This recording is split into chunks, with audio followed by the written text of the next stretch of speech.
Have you seen movies like Avengers, Hulk? काफ़ी ज़्यादा drama होता है उसमें। डू यू बिलीव कि वो हर एक चीज़ सेट पे होती है? नहीं, उसे करते हैं हम जैसे लोग। सो आइए जानिए मेरी कहानी। My name is Abhijeet Suryavanshi, FX artist, double negative. ये सब स्कूल टाइम से ही चालू हुआ।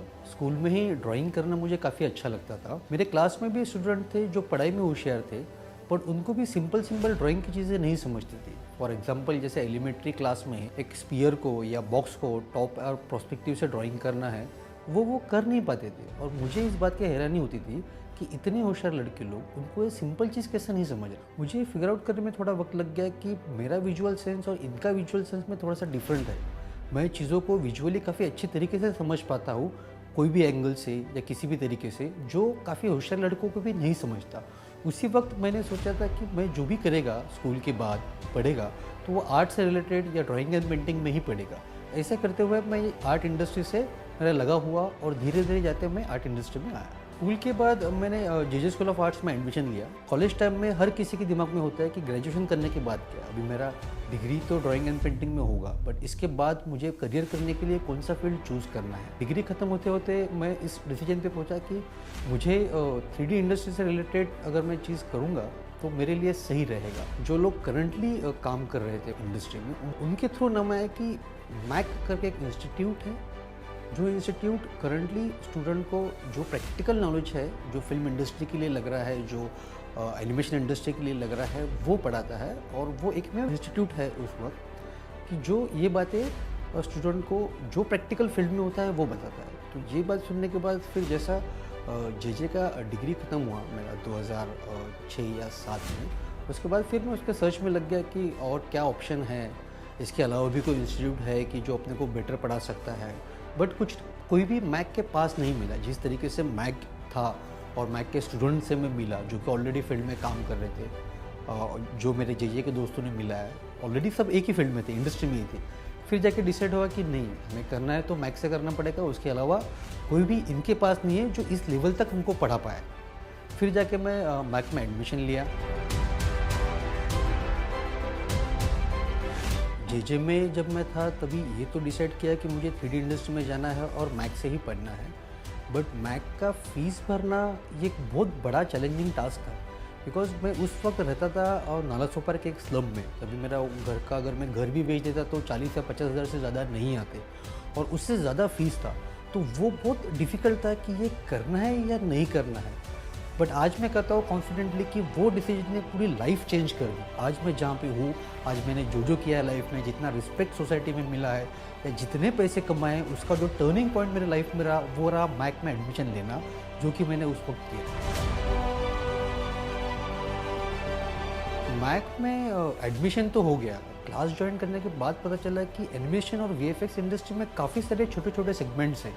जैसे मॉडलिंग करना है, उसका टेक्सचरिंग करना है, फिर फोटोशॉप पे काम करना है, लाइटिंग है, एफेक्ट्स है, रेंडरिंग है। पढ़ाई करते हुए और एक सवाल है कि अभी इन सारी चीज़ों में अपना स्पेशलाइजेशन कहाँ पे करना चाहिए। आइदर मैं मॉडलिंग करूँ या टेक्सचरिंग करूँ या डायनेमिक करूँ या एफेक्ट्स करूँ। तो पढ़ाई मैंने कंटिन्यू चालू था। और उसके साथ साथ फिर मैंने कई बार फैकल्टी से भी डिस्कस किया कि सर एग्जैक्टली क्या करना चाहिए। उन्होंने कहा था कि जितना मैंने अभी तक तुझे ऑब्जर्व किया है पिछले 2-3 महीनों में, कि तू टेक्निकली चीज़ों को काफ़ी अच्छे से ग्रास्प कर पा रहा है, और तेरा एजुकेशन और तेरा एस्थेटिक और ड्राइंग सेंस भी अच्छा है। मतलब तेरे पास एक टेक्निकल सेंस है और तेरे पास एस्थेटिक सेंस भी है, इन दोनों को तू मिला ले। एफेक्ट्स एक जो सेगमेंट है कि वहाँ पे ये ज़रूरी नहीं है कि सब कुछ टेक्निकली हो। मतलब एक सिंपल ब्लास्ट करना है या एक बॉटल टेबल से गिर रहा है, वो पानी स्प्लिट हो रहा है, तो ये जानने के लिए एस्थेटिक सेंस होना ज़रूरी है। अगर तू इस फील्ड में जाएगा तो काफ़ी अच्छा ग्रोथ करेगा।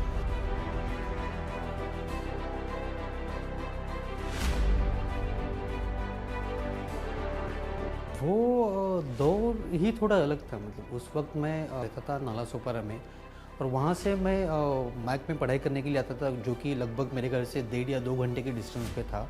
और मुझे अभी तक याद है कि तभी मेरा जो क्लास टाइम था वो रात का था। मतलब तभी 7 से 8 का बैच होने का मेरा, और 7 से 8 का बैच होने के बाद फिर 1-1.5 घंटा बाहर थोड़ा खा पी के फिर उस वक्त नाइट प्रैक्टिस चलने का। मतलब रात में 10 बजे से सुबह 6 बजे तक हम लोग ने जो भी क्लास में हुआ, जो हमारे फैकल्टी ने हमें बताया, उस चीज़ को लेके हम लोग कंटिन्यूसली प्रैक्टिस करते थे। मुझे काफ़ी अच्छे से याद है, ओवरऑल वो 7-8 महीने में मैंने सिर्फ 2 या 3 ही दिन रहेगा जिस दिन मैं नाइट प्रैक्टिस नहीं कर पाया। ये मैक का लाइफ काफ़ी स्ट्रगलफुल रहा है। ये पूरे 1 साल में मैं किसी के बर्थडे में नहीं गया, मैं कोई पार्टी में नहीं गया, मैं किसी रिलेटिव को मिला नहीं, ना किसी को पता था मैं क्या कर रहा। मैं सिर्फ प्रैक्टिस करता था, सुबह घर पे जाता था, सोता था और वही मेरी लाइफ बन गई थी और उसी को मैं जिया। इसका जो मैंने किया है वो जब भी मुझे नॉर्मल लगता था। ये बाद में पता चला कि मैंने क्या किया जब मेरा कोर्स ख़त्म हुआ, जब मैं इंडस्ट्री में आया और जैसा जैसा मुझे जॉब लगा कुछ महीनों बाद। तो जॉब लगने के बाद इतने छोटे-छोटे चीज़ों का फैकल्टी ने प्रैक्टिस करके लिया था, इंडस्ट्री में सब कुछ थोड़ा-सा नॉर्मल लगा। अरे हाँ, ये तो हम कर देंगे, अरे हाँ, ये हो जाएगा। तो उससे काफ़ी अच्छा कैलिबर मिला, अरे यार ये नया बंदा है, उसको ये सारी चीज़ें पता है। तो वो एक बेनिफिट हुआ और फिर उसके साथ-साथ फाइनेंशियल भी ग्रोथ हुआ। फिर उसका यूज़ किया, फिर घर वगैरह लिया और उसके बाद पता चला कि अरे यार मैक ने हमको क्या-क्या दिया है। मतलब एक जगह था, हम रिलेटिव्स के पास जाते थे, वो देखते नहीं थे, अरे यार ये कौन आ गया है, अरे वो नज़रिया बदल गया। वो लोग घर पे आने के बाद एक अलग से रिस्पेक्ट करने लगे, लिविंग स्टैंडर्ड चेंज हो गया। घर में आने के बाद ऐसा लगता था कि अरे यार हाँ यार ये घर है। मतलब तभी रियलाइज़ हुआ कि हमने किस बुरे कंडीशन में वक्त निकाला और वहाँ से यहाँ तक का जर्नी जो था उसका जो स्टेप बना वो बना मैक, वो बना जो मैंने डिसीजन लिया था और जो मैं पढ़ाई 1-1.5 साल वहाँ पे किया रह के वो बना और उसके बाद फिर मेरा करियर स्मूथ चालू हुआ। फर्स्ट जॉब का भी थोड़ा सा किस्सा ही है मेरा। मतलब काफ़ी ज़्यादा वक्त मैंने मैक में प्रैक्टिस किया था, डे नाइट काफ़ी ज़्यादा टूल सीखे और काफ़ी सारी चीज़ों के बारे में पता चला। तो फर्स्ट जॉब के लिए मैं इंटरव्यू के लिए अप्लाई किया स्टूडियो में। तभी उन्होंने रिज्यूम वगैरह देखा तो जनरली फ्रेशर्स को इतना जल्दी कोई एंटरटेन नहीं करता। तो उनका भी था कि अरे फ्रेशर है, करेगा नहीं करेगा रिज्यूम देखने के बाद। तो बोले कि यार काम करो, you will come for test, will take your test, then we will decide what to do with you. So उतने में ही अपन खुश है कि भाई टेस्ट के लिए बुलाया, वो ऐसा था थोड़ा सा। तो फिर टेस्ट के लिए गया, वहाँ पे रात का वक्त था, मतलब शाम को ही टेस्ट लेते थे तभी, बिकॉज दिन भर स्टूडियो में काम चलता था। और एक पर्टिकुलर शॉट असाइन हुआ था मुझे, जिस शॉट में क्लाउड को काफ़ी सारा बर्ड्स मिलके कट करके स्टार का शेप बनाते। एक टेस्ट के लिए शॉट आया था वो। तो जो सुपरवाइज़र आया, बोले अभिजीत इसको करना है तो करेगा, कभी करेगा? ना सर दिया है 6 बजे, 11 बजे तक करेगा। तो ही गॉट शॉक, 11 बजे तक कर लेगा तू? बोला हाँ सर कर लेगा मैं 11 बजे तक। बोले ठीक है टेंशन मत ले, कर, मैं है। सो मैं उसको अपने जो भी मैं सीखा था उसको उसमें इम्प्लीमेंट करके करने का कोशिश कर रहा था और 10-11 बजे तक वो एक डिसेंट लेवल पे आ गया। मुझे भी लगा कि हाँ ये थोड़ा सा सही जा रहा है। फिर से सुपरवाइज़र आया मेरे पास, अरे बताओ कुछ किया है? मैं दिखाया उनको। बोले हाँ ठीक है, एक काम करो ऑफिस कल आके करो। बोला सर टेस्ट नहीं नॉट एन इशू, कल आके करो। तो फिर मैं दूसरे दिन शाम को गया और उसको जो उनको चाहिए था ऐसा हुआ, ऐसा मुझे लगा। तो मैंने डिक्लेयर किया कि सर मेरा टेस्ट हो गया, आप चेक करो। सर ने चेक किया, बोले ठीक है तुम जाओ, फिर अपन आपको बाद में बुलाएंगे जैसा चेक करने के बाद। तो 3 या 4 दिन के बाद उनका कॉल आया कि आ जाओ, तुम्हारा टेस्ट तो अप्रूव हो गया, अच्छा किया है, तो बात करना है कि कैसा रहा, मतलब और क्या है तुम्हारा। तो तभी बोला कि अच्छा है कि तुमको हम कंसिडर करेंगे एज ए एफएक्स आर्टिस्ट, तुम्हारा काम अच्छा है, सेंस भी अच्छा है, टेक्निकल नॉलेज भी तुम्हारा डिसेंट लेवल पे है और उस आपका क्या एक्सपेक्टेशन है एज ए सैलरी, तुमको कितना चाहिए होगा।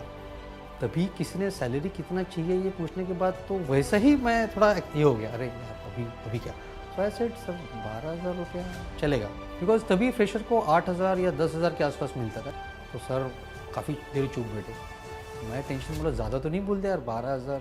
बोला देन ही सेड अरे काम कर, you want 12,000 you will get it, not an issue, but don't say anybody you demand 12,000, let's see I check what I can do for you. बोले ठीक है। फिर मैं घर पे गया और फिर सर का फ़ोन आया था कि एक काम करो, मंडे को तुम आ जाओ ऑफिस, मंडे को आ जाओ। सो मंडे को मैं खुश हुआ, फर्स्ट जॉब है, करना है, अभी इंडस्ट्री में काम करना है, फुल एक्साइटमेंट में सुबह जा रहा था। जाते जाते 9 साढ़े 9 हो गया, 9 बजे का टाइम था, आधा घंटा थोड़ा सा डिले हो गया। सर का उसमें फ़ोन आ गया था, वो शॉक, अरे सर का फ़ोन आ गया, सर मैं आ रहा हूँ सर नीचे। बोले यार काम कर, मैं भी घर पे ही है। मैं बात किया, बोलता है तेरे HR के बारे में, so you are comfortable with 25,000। I got shock, because जो बंदा 3 रुपये बचाने के लिए स्टेशन से मैक तक चल के जाता था 2.5 किलोमीटर, उसको अगर 25,000 का फर्स्ट जॉब कोई ऑफर करेगा तो यू कैन इमेजिन कि क्या होगा। मतलब पैरों तले ज़मीन जाना, ये हमने सुना था, वो मैंने उस वक्त एक्सपीरियंस किया। I was flat, then sir, अरे अभिजीत चुप क्यों बैठा है, स्टार्ट फ्रॉम दैट ना, विल सी लेटर, बाद में देखते हैं क्या होता है, तुम्हारा काम है, you will deserve that, don't worry. Job चाहिए था और मैं 5000 के लिए भी काम करने को रेडी था, कुछ भी चलेगा, बिकॉज कंडीशन काफ़ी ख़राब था। तो फिर 4th डे एचआर ने कॉल किया और उसने ऑफ़र लेटर मेरे हाथ में दिया। ऑफ़र लेटर में लिया, खोला नहीं, बाथरूम में जाके उसके आगे के ज़ीरो गिना, भाई ये 25,000 ही है ना।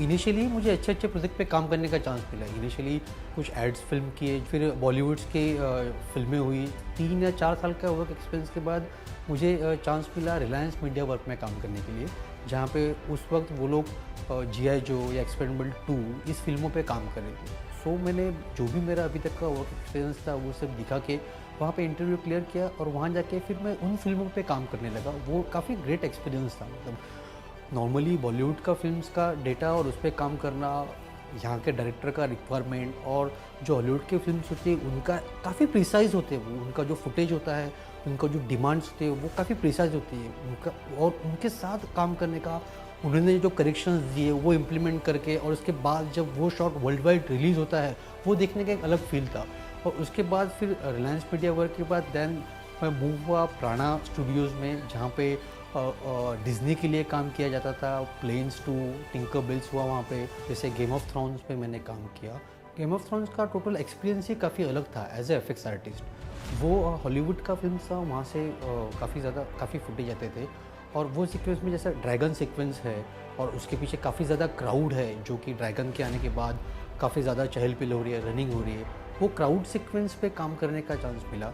जैसे शूट करते वक्त जो क्राउड शूट किया होता है वो सिर्फ कैमरे के फ्रंट में जो 10-15 लोग आते हैं वही होता है, और उसके बाद जो हज़ारों लोग दिख रहे हैं वो सारा जनरेट हमने माया और गोलम ये सॉफ्टवेयर में किया हुआ है।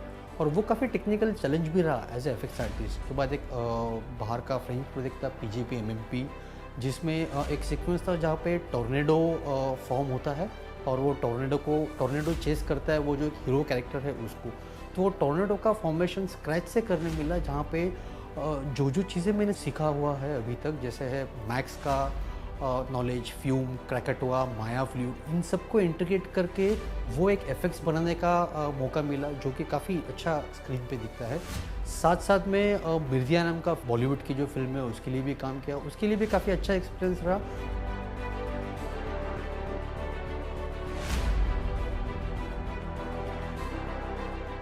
Currently I am working in double negative. यहाँ पे काफ़ी बड़े बड़े फिल्मों पे काम कर रहा हूँ। हॉलीवुड की फिल्म है, अभी जो मैं करंट जिस पे काम कर रहा हूँ वो अगले समर में रिलीज़ होगी। ये पूरे 11 साल के करियर में एक चीज़ मुझे समझ में आ गई, जो कि मुझे बताई थी काफ़ी सालों पहले, बट ये समझने में मुझे काफ़ी वक्त लग गया कि अगर इस इंडस्ट्री में ग्रोथ करना है, अपने आप को आगे लेके जाना है, तो कंटिन्यूसली काम करना पडेगा, नई चीज़ सीखनी पडेगी, अपना स्किल एनहान्समेंट करना पडेगा। जर मी हे करू शकतो तर तुमच्यातलं प्रत्येक जण हे करू शकतो, फक्त ध्येयाने काम केलं पाहिजे आणि कंटिन्यूअसली शिकत राहिलं पाहिजे। एफएक्स ये मेरा जलवा है जो मुझे मैक्स से मिला। व्हाट्स योर जलवा? Abhijeet Suryavanshi, FX artist, double negative. Smile क्यों कर? एफएक्स डाल दे।